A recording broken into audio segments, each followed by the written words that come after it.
Hello friends, कैसे हैं आप सभी। आज हम बात करेंगे विलियम ब्लेक की पोएम लंदन के बारे में। तो चलिए अपनी पोएम को स्टार्ट करते हैं।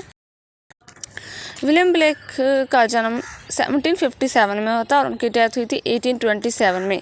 वो रोमांटिक एज के पोएट थे और उन्होंने songs of innocence and songs of experience लिखे थे, जिनमें अलग अलग पोएम्स आती हैं। लंदन पोएम जो है वो सॉन्ग्स ऑफ एक्सपीरियंस में पब्लिश हुई थी 1794 में और 16 लाइन्स की पोएम है जो डिवाइड है 4 क्वार्टरिन में। इसकी राइमिंग स्कीम है ABAB और इसकी मुख्य थीम्स हैं lack of freedom and operation of urban life.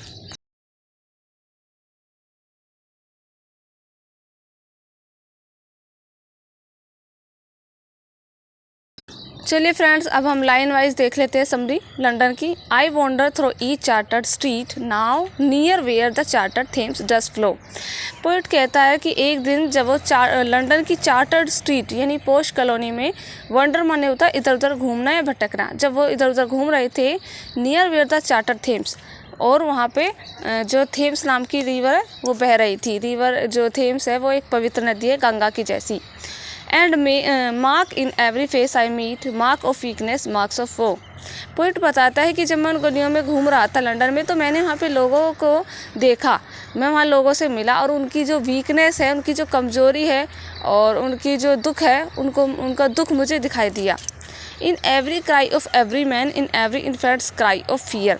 Poet बताता है फ्रेंड्स कि वहाँ पे जो लोग हैं उनके सीने में, उनके दिल में एक दर्द है, और जो वहाँ के बच्चे हैं उनके रोने में भी एक दर्द है।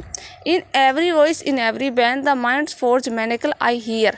पोइट कहता है कि मैंने वहाँ के लोगों की आवाज़ को सुना है, वहाँ के जो रूल रेगुलेशन है उन्होंने किस प्रकार लोगों के जो माइंड सेट है उसको दबाया हुआ है।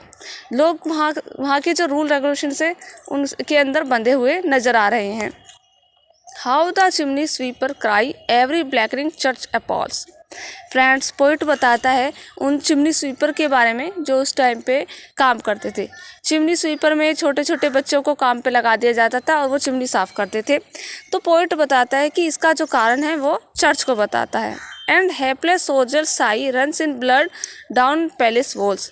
पोइट कहता है कि मैंने वहाँ की जो सोल्जर होते हैं, जो वहाँ के लड़ाई करने वाले सिपाही होते हैं, मैंने उनकी आह को भी सुना है, किस तरह से वो बड़े बड़े पैलेस की रक्षा करने के लिए अपना खून बहा देते हैं।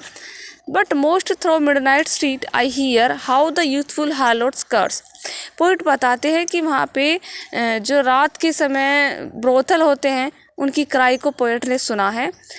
Blast the newborn infants tear and blights with plagues and marriage hearse. Poet बताता है कि वहाँ पे जो प्रोस्टिट्यूट से जो बच्चे पैदा होते हैं उनकी क्राई को भी पोइट ने सुना है, और ऐसे बच्चों को कोई मान सम्मान नहीं दिया जाता बल्कि डांट और फटकार दी जाती है।